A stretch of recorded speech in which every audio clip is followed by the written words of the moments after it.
አራቱ ወንጌላት እኛ አራቱ ወንጌላት ስንጽፍ ኢትዮጵያን ጴንጤ የሚባል አልተረገጣትም ነበር። ለመጀመሪያ ኢትዮጵያን የተረገጧት በ1828 ነው። አንድ የተባለ ምሁር ይምጣ አዲስ አበባ ዩኒቨርሲቲ 30 ዓመት ያስተምር 50 ዓመት ያስተምር ዶክተር ግሊ ይባል ይምጣ። የቅዱስ ጳውሎስ መልእክት በ14ኛው የዛሬ 600 ዓመት ነው የተጻፈ። እኛ የጻፍነው በብራና የወረቀቱን ማን ሊመዘግበው? ቅዳሴያችን በዓለም ተመዝግቦ ባለመስቀል በዓለም ተመዝግቦ እኔ ያላውቀውም ይላል። ካላወቀ ታዲያ ማንን ሊመራል? ባለመስቀልን ሳያውቅ ኢትዮጵያን ሳያውቅ እንዴት ተብሎ? የሚገርመኝ ከስምንቱ መጻሕፍት በተለየ የአፄ ቴዎድሮስ ደብዳቤ የጻፉት ደብዳቤ ነው። አንዱ ደብዳቤው ላይ እንዲህ ይላል። መላከ መጋቢያ ይላል። የድሮ ደብዳቤ ሲጻፍ ይገርሞታል። በስመ አብ ወወልድ ወመንፈስ ቅዱስ ይላል። እየሰሙኝ ነው ሊቀጠብብ አይ ወይናችን ኧረ እንደው እንዴት ብዬ ልናገር? አንዱ ለምንድን ነው እንደዚህ የምትላለኝ? ታዲያ ምን ልበለው? ወይኔ የጸጸት መግለጫ አይደል እንዴ? እንደው አያሳርር? አፄ ምኒልክ የጻፉት ደብዳቤ በስመ አብ ወወልድ ወመንፈስ ቅዱስ አሐዱ አምላክ ዛቲ ጦማር ዘተጽፈት እምኀበ ንጉሥ ምኒልክ ዳግማዊ ንጉሠ ነገሥት ዘኢትዮጵያ። አይ ወይኔ አይ ወይኔ አይ ወይኔ! ኧረ እንዴት ብዬ ልንገራችሁ? እንደው እየሰሙኝ ነው ብለው ነው አንተ አልሰሙኝ መሰለኝ።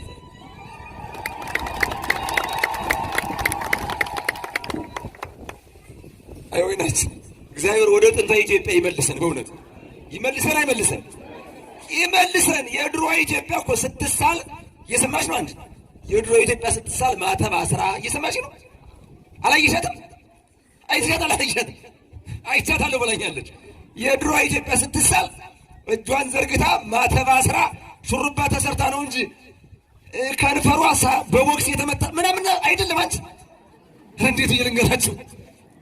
ደስ ስትቆ የድሮ ኢትዮጵያ መልኳ ኦርቶዶክስ እየሰማችሁ ነው። መልኳ ኦርቶዶክስ የምትመስል በቀጥታ እናንተን ነጭ በነጭ ለብሳ ሹሩባ ተሰርታ ቀሚሷ ደግሞ የመስቀል ምልክት አለበት። የምን ምልክት? የድሮ ኢትዮጵያ ይችላል።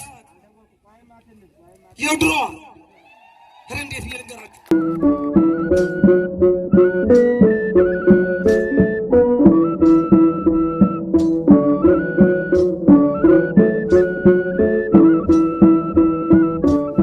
ድንጋይ ነበረ ይባላል። ከዕለታት በአንድ ቀን ከሳሽ ዶሮ ተከሳሽ ሰው ሁነው ወደ ፍርድ ቤቱ ዳኛ ሄዱ። ዳኛው ማን ነው ብያለሁ? ዶሮ ሄደችና ክቡር ዳኛ እግዚአብሔር ያመልክቶ ሰው የሚባል ፍጡር አጥንቴን ግጦ መብቴን ረግጦ መኖር አልበቀው ብሎ እንቁላል ስጥል እየቀቀለ ይበላብኛል። ጥቂት አልፎ አልፎ ደግሞ ጫጩት ስፈለፍል ጥቂት ከፍ ከማለታቸው የቢላዋ ማሟሻ ያደርግብኛል። አሬ ግፍግፍ ጭሬ እንኳን እንዳልበላ በጭራሮና በድንጋይ ያባረረኛል ብላ አቤቱታዋን እንዳቀረበች የፍርድ ቤቱ ዳኛ ድንጋይ ነውና የተከሳሹን የሰውየውን መልስ ሳይሰማ እንዲያውም ሰው የሚባል ፍጡር ርኅራኄ ያድርጎልሻል፣ እኔ ብሆን አንቺን ራስሽን ነበር አርጄ የምበላሽ አላት። በጣም ተናደደችና ለካ ፈጣሪ በቀን ሐሩር ማለት የቀን ሐሩር ማለት የፀሐይ ሙቀት ነው። በጣም ሲግል ሐሩር ይባላል። የሌሊት ቁር ማለት ደግሞ ውርጭ ማለት ነው። ለካ ፈጣሪ በቀን ሐሩር በሌሊት ቁር እንድትመታ የሚያደርግህ ሰውም በመዶሻ እንዲፈልጥህ በእግሩ እንዲረግጥ የሚያደርግህ በዚህ ክፋት ነውን? ለነገሩ ጥፋቱ የኔ ነው፣ ፍትህ አገኛለሁ ብዬ ካንተ ስመጣ አለችው አሉ። ከማን? ቤተ ክርስቲያን ፍትህ ያጣችበት ዘመን ነው። ለምን ካላችሁ ዳኛው ሁሉ ድንጋይ ፍርድ ቤት ስለሆነ። ጅጅጋ ላይ 96 ክርስቲያኖች ታርደዋል፣ ፍትህ አላገኙም። ሲዳማ ላይ 62 ክርስቲያኖች ታርደዋል፣ ፍትህ አላገኙም። ባለፈው እንደሰማችሁት ነው ወደ 200 ተገድለዋል፣ ፍትህ አላገኙም። በመተከል በአጠቃላይ ከ300 በላይ አልቀዋል፣ ፍትህ አላገኙም። በአጣዬ 53 ክርስቲያኖች ተገድለዋል። ፍትህ አላገኙ። የፍትህ አምላክ የሰማዕታትን ደም መስዋዕት አድርጎ ይቀበልልን፣ ደግሞም ይቀበላል። አቤልን ከሞተ በኋላ ፈራጅ አደረገው ይላል ቅዱስ ሄራቅሊስ። ከሞተ በኋላ ፈራጅ ሆነ ይላል። እያንዳንዱ ሰንበት በአግባቡ እንዲከበር፣ እያንዳንዱ ወርሃ በዓል በአግባቡ እንዲከበር፣ እያንዳንዱ ዓመት በዓል በአግባቡ እንዲከበር የዚህ ሁሉ የመጀመሪያው የኢትዮጵያ ሊቀ ሊቃውንት የሚባለው ማን ነው? እስኪ ንገሩኝ። የመጀመሪያው ማን ነው? አታጨበጭቡለትም? እንደው በእውነት ትገርማ። አታጨበጭቡለትም? ለሱ እንደው አላጨበጨባችሁም። ለሱም ያጨበጭማ ችግር አለበት በእውነት። ቅዱስ ያሬድ ባይኖር ጳጳሳቱ አሁን በምናይበት ክብራቸው አልነበሩም። የምናያቸው መምህራን አልነበሩም። የምንሰማው ቅዳሴ አልነበረም። ከቅዱስ ያሬድ በፊት የአሁኑ ቅዳሴ አልነበረም። የአሁኑ ዝማሬ አልነበረም። ይገርመኝ ነበር። ቅድም ሰቆቃወ ድንግልን ሲወርቡት ልክ የሰቆቃወ ድንግል ደራሲም በኋላ ተነስቶ በዕለቱ እንደነበረው ሆኖ ነው። አብሮ የተሰደደ አይመስልም። ልክ እንደው ከገሊላ ወደ ግብፅ አብሮ ሄደ አይመስልም። አብሮ እንደነበረው ሆኖ ነው። ስንወለድም ጌጣችን፣ ክርስትና ስንነሳ ጌጣችን፣ ስንሞት እንኳን ጌጣችን ማን ነው? ቅዱስ ያሬድ ነው። ከቅዱስ ያሬድ በፊት መዋሥዕት የሚባል አይታወቅም። ጸሎተ ፍትሐት አይታወቅም። እንዳሁኑ አጊጠን አንቀበርም ነበር። እንኳን እያለን ስንሞት እንኳን የምንከበር በቅዱስ ያሬድ ነው። የቅዱስ ያሬድ አምላክ ኢትዮጵያን ይጠብቅልን። በእውነት ኢትዮጵያን ይጠብቅልን። የእሱን ቤተ ክርስቲያን ማንም ፈነጨባት፣ ማንም ጨፈረባት። ኢትዮጵያ በዓለም አቀፍ ደረጃ ያስመዘገበቻቸው አክሱም ሐውልትን ብቻ አይደለም፣ ላሊበላን ብቻ አይደለም፣ የጎንደርን አብያተ መንግስታት ብቻ አይደለም፣ ሰሜን ተራራን ብቻ አይደለም፣ ቅያ ትክልንገይ ብቻ አይደለም፣ የኮንሶን የእርከን አሰራር ብቻ አይደለም፣ ባለ መስቀልን ባለ ጥምቀትን ብቻ አይደለም። 12 መጻሕፍት በዓለም ላይ አስመዝግባለች። ስንት? 12። ልብ በሉ አደራችሁን ወጣቶች፣ ይህን ያዙልኝ። አንደኛ መጽሐፈ ሄኖክ እየቆጠራችሁ ነው። ስንት? መጽሐፈ ሄኖክ። ኧረ አትናገሩም፣ ኧረ አይናገሩም። በአንድ ላድርጋቸው። መጽሐፈ ሄኖክ፣ መዝሙረ ዳዊት። እናንተ ሁለት በሉ፣ እኔ ልናገር እንደገና ልመልሰው እንጂ።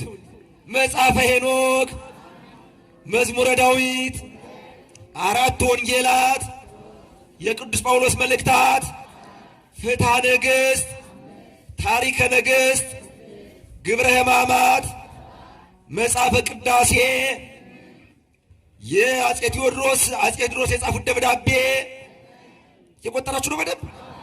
የሸዋው ንጉሥ ኃይለ ሥላሴ የጻፉት ደብዳቤ፣ አፄ ምኒልክ የጻፉት ደብዳቤ፣ ግብረ ሕማማት።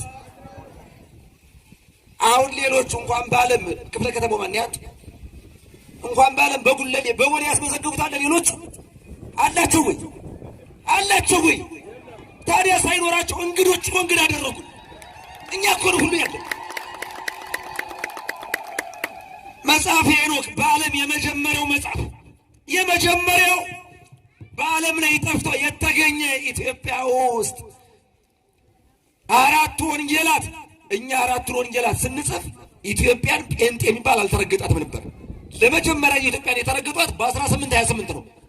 አንድ የተባለ ምሁር ይምጣ፣ አዲስ አበባ ዩኒቨርሲቲ 30 ዓመት ያስተምር፣ 50 ዓመት ያስተምር፣ ዶክተር ግል ይባል ይምጣ።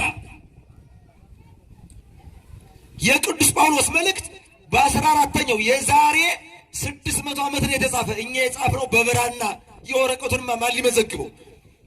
ቅዳሴያችን በዓለም ተመዝግቦ ባለመስቀል በዓለም ተመዝግቦ እኔ አላውቀውም ይላል። ካላወቀ ታዲያ ማንን ሊመራል?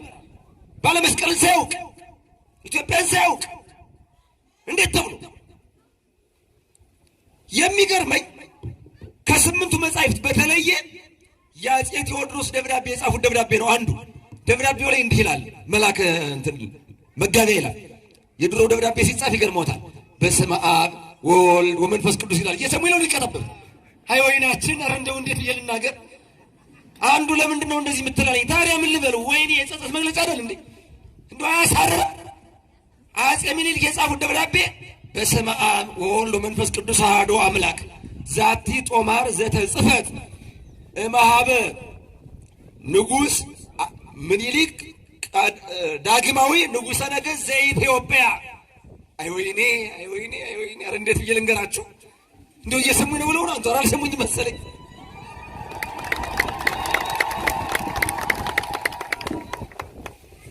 አይወይናችን! እግዚአብሔር ወደ ጥንታ ኢትዮጵያ ይመልሰን። በእውነት ይመልሰን። አይመልሰን? ይመልሰን። የድሮ ኢትዮጵያ እኮ ስትሳል እየሰማሽ ነው። አንድ የድሮ ኢትዮጵያ ስትሳል ማተብ አስራ እየሰማሽ ነው። አላየሻትም? አይተሻታል? አላየሻትም? አይቻታለሁ ብላኛለች። የድሮ ኢትዮጵያ ስትሳል እጇን ዘርግታ ማተብ አስራ ሹሩባ ተሰርታ ነው እንጂ ከንፈሯ በቦክስ የተመታ ምናምን አይደለም። አንቺ እንዴት ልንገራችሁ? ደስ ስትቆ የድሮ ኢትዮጵያ መልኳ ኦርቶዶክስ እየሰማችሁ ነው። መልኳ ኦርቶዶክስ የምትመስል በቀጥታ እናንተን ነጭ በነጭ ለብሳ ሹርባ ተሰርታ ቀሚሷ ደግሞ የመስቀል ምልክት አለበት። የምን ምልክት? የድሮ ኢትዮጵያ ይህች ናት።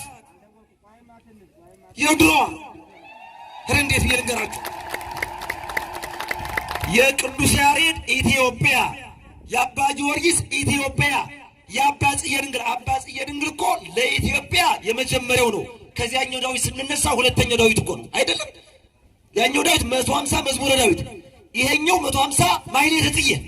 አቤት የጽጌ ቀለም እኮ የተለየ ነው። የተለየ በጽጌ ማሕሌት የማይቆም በዘመነ ስብከት ማሕሌት የማይቆም በአብይ ጾም የማይቆም ነግር ያለው እያንዳንድ እንደ ወላዲተ አምላክን አበይ መጽሐፍ ሲነግጥም አንተ እናንተ ነሰውን ግን የሚያገኙት ክርስቶስ ሲመጣ ወይም አመይ መጽን እየዘመሙ ነው፣ ወይም አመለተ ፍዳን እየዘመሙ ነው፣ ወይም ርይወን ወለቱን እየወረቡ ነው።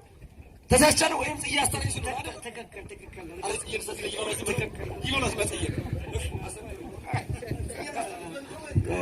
የእግዚአብሔር ልጆች ደስ ይበላችሁ። እስኪ በደንብ ደስታቸው ይልበላችሁ። አሁን ይሄ የከተማው ስብከት አይደለም። እሳቸው የሰበኳችሁ የእግዚአብሔር ልጆች ያስተማራችሁ ትክክለኛውን ታሪክ ትክክለኛውን በመጽሐፍ የሰፈረውን እሳቸው አሁን እኮ ሰከሩ፣ ምንም ነገር ሳይቀምሱ ታሪኩ አሰከራቸው። እኛን ግን እንኳን ሊያሰክረን እንደው ካለንበት ቀስቅሶናል። እውነቴን ነው የምላችሁ። እስኪ ለእሳቸው በደንብ ደግማቸው አመስግኗቸው። ነገሥታቱ ሲጽፉ ደብዳቤ አሏችሁ በስመ አብ ወወልድ ወመንፈስ ቅዱስ አሐዱ አምላክ ብለው ነው መጀመሪያቸው። ዛሬ እንዴት ብለን ነው የምንጽፈው? ዛሬ ወይዘሮ ገሊት ወይ አቶ ገሌ በዚህ ጊዜ በዚህ ቀን በዚህ ጊዜ ተገናኝተን ነበር እንፈልጋለሁ ተባብለን ነው። በስመ አብ የሚባለውን አናውቀው። ስለዚህ አሁን መልአከ ታቦር ታላቁ ሊቅ በላይ መጻሕፍትን ከሀ እስከ ፐ ከመጀመሪያው ቀዳሚው ቃል ውእቱ ቃል ብለው እስከ መጨረሻው ድረስ በዚህ ቅጠታቸው ያሰፈሩት ያ ታሪክ። አሁን እኮ ምዕራፍ ቁጥር ሌላ ጠቅሰው ማስተማር አቅቷቸው አይደለም ይህን ታሪክ የነገሯቸው እሳቸው። ይህን ታሪክ ግን ለእኛ የሚነግረን ሰው የለም። ነግሮን የሚያውቁት አለ ከዚህ በፊት አለ። ዛሬ ትልቅ ትምህርት ተምራቸዋል። በደንብ ለሶስተኛ ጊዜ ሲያመስግኗቸው እና ደስ ይላል። ወደ እሳቸው ልመልሳችሁ። እሳቸው ታላቅ ብዙ ጊዜ በአስተዳደር የቆዩ በወንበር የቆዩ እንግዲህ በወንበር የቆየ ሰው በወንበር ማለት በስልጣን ላይ አይደለም። እግዚአብሔር ልጆች ወንበር የሚታወቀው በስልጣን ደረጃ ስለሆነ ብዬ ነው። ወንበር ማለት በዚህ በቤተ ክርስቲያኗ ትርጉም አሰጣጥ መምህራን ሲያስተምሩ የቆዩት መምህራን ለነሱ የሚሰጥ ክብር ነው። ደግሞ የሚገርማችሁ ነገር በወንበር ላይ አይደለም ተቀምጠን ስናስተምር የቆየ ነው። እኛ ወንበር የለም ድንጋይ ነበር መቀመጫው የእግዚአብሔር ልጆች። ድንጋዩን ግን ለወንበር ተቆጥሮ ወንበር ተብሎ ይሰጣል። ቅድም ድንጋዩም ዳኛ ነው ዳኛውም ድንጋይ ብሎ አንሳቸው እና ደስ ይበላችሁ። ዛሬ ትልቅ ታሪክ ተምራችኋል። እንዶ በረከታውን ትምህርት ሊቋጭ ስናይ መጨረሻ ወረባለሁ። ያው ድምጻቸውን ስለሰማችሁት ብዬ ነው። ንግባኤኪ በጥንተ ነገር እኔ በሉ እቺን አደራችሁን በደንብ ያዙኝ። እኔ ሁልጊዜ እታመናለሁ። እስኪ ድገሙት። እኔ ሁልጊዜ እታመናለሁ።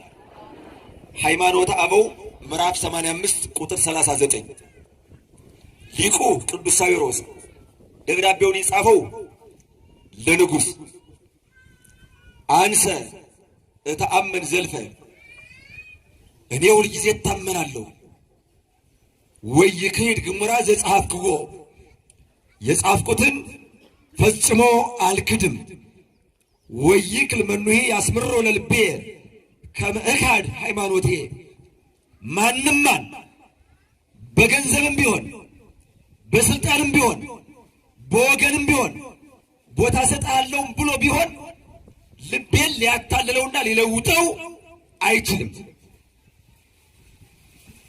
እመኒ አፍርሁኒ በስደት ውስተ መካናት ርሑቃት ወደ ሩቅ ቦታ በማሳደድ ቢያስፈራሩኝም ቢያስደነግጡኝም ይህ የተወለድክበት ቦታ አይደለም፣ ውጣ፣ ካልወጣህ እንገድልሃለን፣ ካልወጣህ አንገትህን እንቆርጠዋለን፣ ቤትህን ንብረትህን እናቃጥለዋለን ቢሉኝም እኔ ሁልጊዜ እታመናለሁ።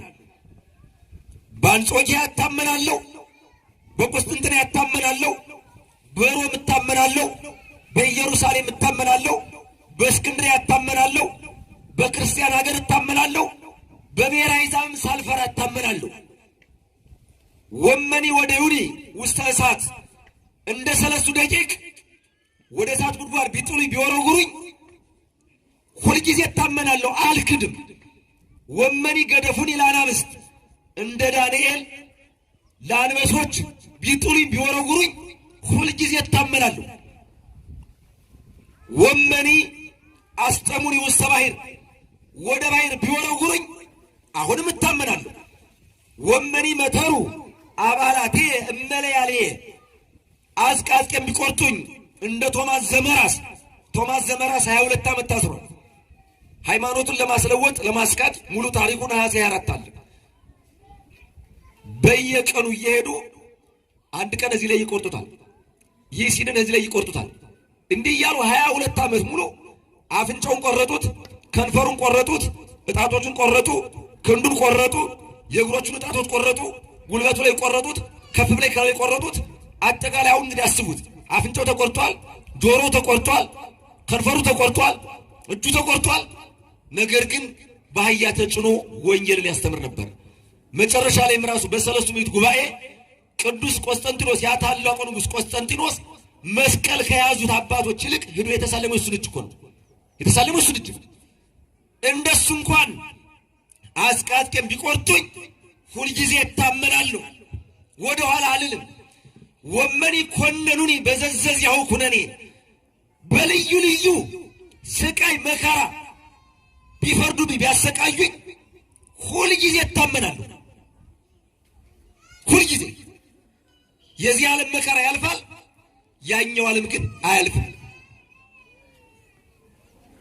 አላ ጽኑዕ ልብ አነ በቃለ እግዚእ ኢየሱስ ክርስቶስ ጌታዬ ኢየሱስ ክርስቶስ በተናገረው ቃል ጸንቼ በልቤ ታምኜ በአፌ አምኜ እኖራለሁ እንጂ መታመን በልብ ማመን በአፍ በልብ ይታመናሉ፣ በአፍ አምነው ይናገራሉ። ምን ብሎ ዘይቤ ትፍርዎሙ ለእለ ይቀትሉ ሥጋክሙ ሲያስተምር ሥጋችሁን የሚገድሏችሁን አትፍሯቸው። ወለነፍስክሙሰ ኢይክል ቀቲሎታ መኑሂ ነፍሳችሁን ግን ማንም ማን መግደል አይቻለውም።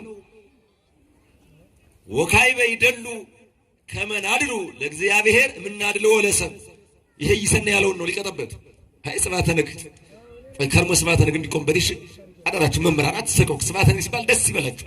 እንደው ጧት እገይ ሳቤከ እኮ ነው። ወደ ማን ያሉ እገይ ሳቤከ ትተን እገይ ሳበ ምናምን አንልም። ወደ ሌላ ሀቤክ እኮ ነው አይደል? ስብሐተ ነግህ እኮ እገይ ሳቤከ ይቀርማል እኮ ሌላ እኮ አይደል? እንደው ሶበ ተዘከርና አለ ጽዮን እችን ቦታ ስናስባት ሶበ ተዘከርና አለ ምዕራፈ ሰማዕታት ትረሳለች። የወንድሞቻችን እንትን ይረሳሉ አይረሳም።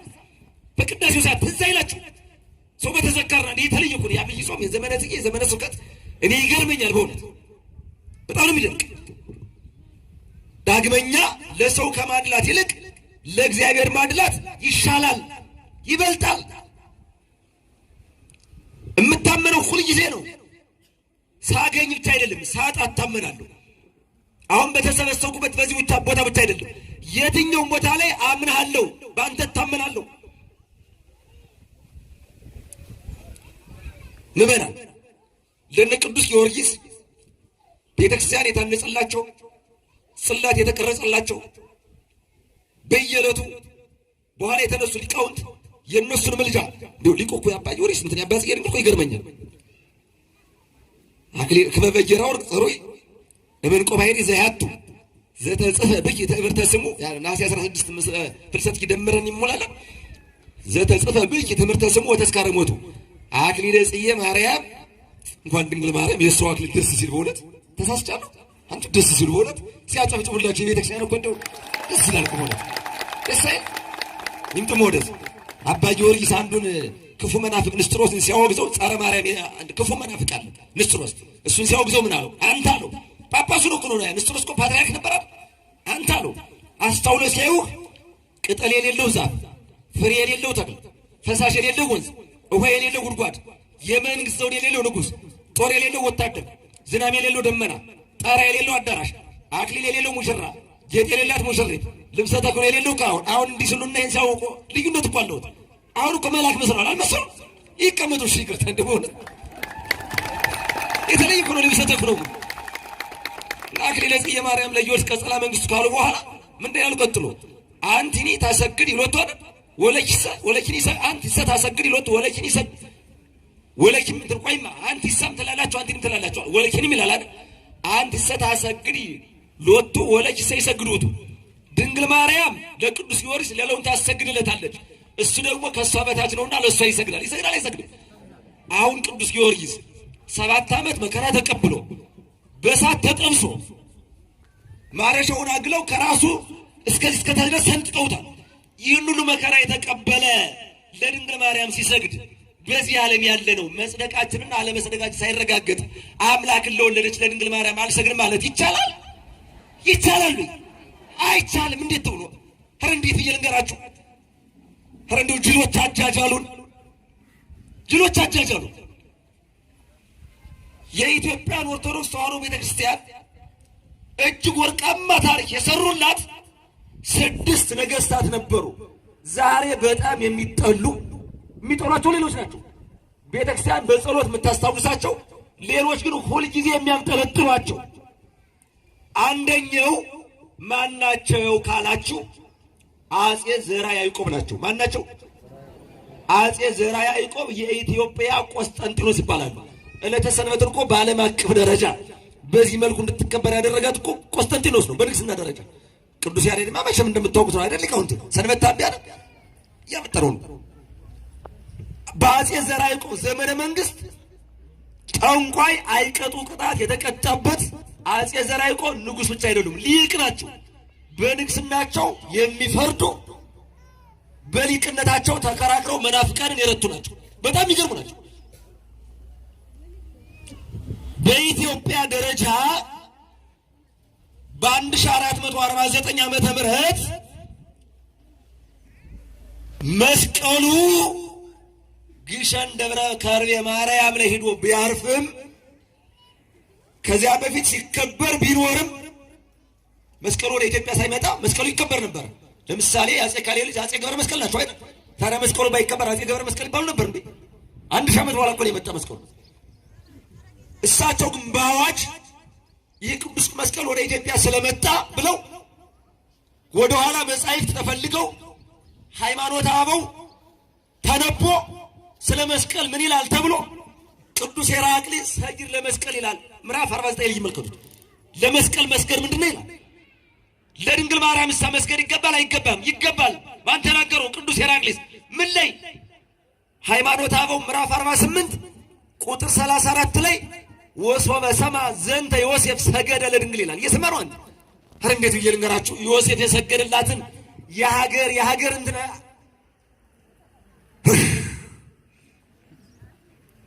ዛሬ ተሐድሶ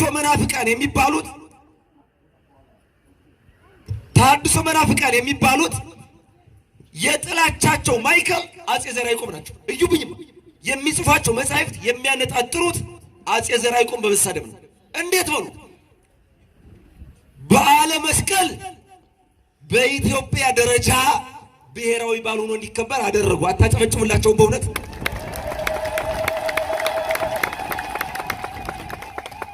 የእመቤታችን ተአምረ ማርያም ከሰኞ እስከ ቅዳሜ በቅድስና በማሕሌት እሁድ እሁድ በአውደ ምሕረት ለሕዝበ ክርስቲያኑ እንዲነበብ አደረጉ። አታጨበጭቡላቸው? ኢትዮጵያን ዳር እስከ ዳር የክርስቲያን ደሴት አደረጓት። ፍትሕ አዳሉምና በሌላው ላይ የፈረዱትን በልጃቸውም ላይ ጥፋት ሲያጠፋ ሌሎቹ ንጉሥን ፈርተው በሌላ ሰው ላይ ሞት ፈረዱ። በእሳቸው ልጅ ላይ ግን ጥፋቱ እኩል ነው፣ ሳይፈርዱ ቀሩ። ነው ፍትሕ እኩል ነው። የተቀመጥኩበት ወንበር የእግዚአብሔር ነው እንጂ የኔ አይደለም። እግዚኦ ኩነኔ ሀቦ ለንጉሥ ይላል አይደል? የኔ አይደለም ብለው በልጃቸው ላይና በሌላው ላይ እኩል ፍርድ ፈርደዋል። እኩል ማለት ነው፣ እኩል። በጣም ይገርም ነው። አስቡት። ዛሬ እንኳን በልጁ ላይ ይቅርና ሌላው ሕዝብ ሲያልቅ ዙሮ የሚያያለ፣ ክርስቲያኖች ሲጨፈጭፉ ዙሮ የሚያያለ። ሁለተኛው በጣም ታላቅ ስራ የሰሩት ነገር ግን በጣም የሚጠሉት አጼ ገላውዲዮስ ናቸው። የሚጠሏቸው ሌሎች ናቸው። አጼ ገላውዲዮስን በጣም የሚጠሏቸው ካቶሊኮችና የቱርክን አክራሪ እስልምና የሚከተሉ ጽንፈኞች ናቸው። እንዴት ሆኑ? አጼ ገላውዲዮስ ጠንካራ ባይሆኑ ኖሮ የኢትዮጵያ ቅዳሴ አሁን የምንሰማው አልነበረም። ሃይማኖታችን ካቶሊክ ይሆን ነበር። እግዚአብሔር አውጥቶን አራጨብጭቡ። በድንግል ማርያም በድንግል ማርያም ቋንቋችን የላቲን ፊደሉ የላቲን አይጉድ ኢትዮጵያን ጠልተው አይጉድ ሰው ማንነቱን ይጠላል። እንዴት ሰው ኢትዮጵያን ይጠላል? የኢትዮጵያ መገለጫ ዘመን አቆጣጠር መልክዓ ፊደሉ ሁሉ ይጠላል። ሰው ከኢትዮጵያ ይልቅ ፈረንጅ የሚናፍቀው እንደው ከእናትና ከእንጀራ እናት ማንን ነው የምትወድ? እስኪ ንገሩኝ። እንደው ለንጽጽሩ ነው። ሲጀመር አረቦችና ምዕራቦች ለእንጀራ እናትም ለምንም አይመጥኑ። ኢትዮጵያን እናታችን አይደለችም? ጦቷን አልጠባንም፣ አላዘለችንም፣ አልተሸከመችንም። ታዲያ ኢትዮጵያን ጠልተው አሳልፈው ይስጧት? አራት አጨብጭቡ። ቆይ የካቶሊክን ሃይማኖታዊ ፕሮጀክት እንዲከሽፍ ያደረጉት አጼ ገላውዲዮስ ናቸው። ሶስተኛው እጅግ ድንቅ ስራ የሰሩት ነገር ግን የሚጠሉት አሁንም አጼ ፋሲል ናቸው። አጼ ፋሲል እንዳለ የአባታቸውን ሃይማኖታዊ ፖሊሲ ተቀብለው አስቀጥሎት ቢሆን ኑሮ ደብረ ብርሃን ስላሴን ማን ነበር የሚቀድስበት? አንተ አደባባይ ይስል አረ በስመ አብ ያ የእርገት ቀለም እኮ አይባልም ነበር። አንተ አረ ጨብጭቡላቸው። አሁንስ በእውነት እንደው በስመ አብ እዚያ አንተና እኮ ነው ምንድነው ኦምራክ ምን እስከ ሰማይ ብለው ወበኪ ታደሰ ቀዳሚ ኩሉ ፍጥረት ፋሲለደስ ነው የሚሉት። እዚያ ይገባቸዋል አይገባቸውም? ይገባቸዋል። ለጎንደር ሊቃውንት አታቀበጭው። ወላ ተምላክ አደራችሁ። አዳላህ እንዳትሉኝ። አረ እንደው የማይረሱ ነገር ስላለብኝ ነው። ኢትዮጵያ አንቺን ምረሳሽ ቀኝ እጄ ትርሳኝ ድሮ ተብሏል ይባላል። ኢትዮጵያ ተጠብቃ የምትኖረው በምን ነው? አረ ተጠብቃ የምትኖረው በትግራይ ሰዓታት፣ በጎንደር ማሕሌት፣ በጎጃም ዳዊት፣ በሸዋ ምጽዋት፣ በጉራጌ መስዋዕት ነው ተባለው። አይገርሞት? እንዴት የትግራይ ሰዓታት 365 ቀን ማታ ነው የሚቆም። እየሰማነው ማታ ወገባቸውን መነኩሳቱ ጠበቅ አድርገው ንይ ሲሉ እንዲህ መቅመድመድ ነው። ቀጥ ያ የ80 ዓመት ሽማግሌ ቀጥ እኮ ነው አይደለም? እዚህ አስቀድስ ቀን እንዲህ ተቀመጡ። ወንበሩን ተሰራላችሁ በእናንተ ተፈረዱ። የጎንደር ማሕሌት እንዴ ሰላም ለስርተ ርእስከ ዘስሙር አብቋሉ ወጽፉ ቅጥቀ ላርዘ ሊባኖስ አምሳለ ቆጽሉ ኢየሱስ ክርስቶስ ሊቀ ካህናት ዘላይለ ኩሉ ዳሴ ከፊደሉ ይስገድ ሊበምድ ንባባው ቃሉ እንዴ ተባለ። የጎንደር አቋቋም አይደለም። ተሳስቻለሁ እና ታጨብጭቡ። ወላታም ያን ይኩነጣልቻው ያ ተክሌው አይጓ አይነጥም እኮ ድረስ ቃል እግዚአብሔር አጼ ፋሲል የአባታቸውን ሃይማኖት ትክክል እንዳልሆነ አይተው የሮም ሃይማኖት ፊትም የረከሰች አሁንም ትርከስ ከሀገሬ ከኢትዮጵያ ትውጣ፣ የማርቆስ ሃይማኖት ድሮም የተቀደሰች ለወደፊትም በኢትዮጵያ ላይ ተከብራና ተቀድሳ ትኑር ብለው ጠራርገው አውጥተው ኦርቶዶክስ እንድትቀጥል አደረጉ። አራተኛው እጅግ ድንቅ ስራ የሰሩ ነገር ግን የሚጠሉ አጼ ቴዎድሮስ ናቸው። አጼ ቴዎድሮስ በእውነት ከቋራ ተነስተው መቅደላ ሄደው ወደ ሸዋም መጥተው ዘመነ መሳፍንትን አስወግደው ኢትዮጵያን አንድ ባያደርጉ ኖሮ የአሁኗ ኢትዮጵያ ነበረች?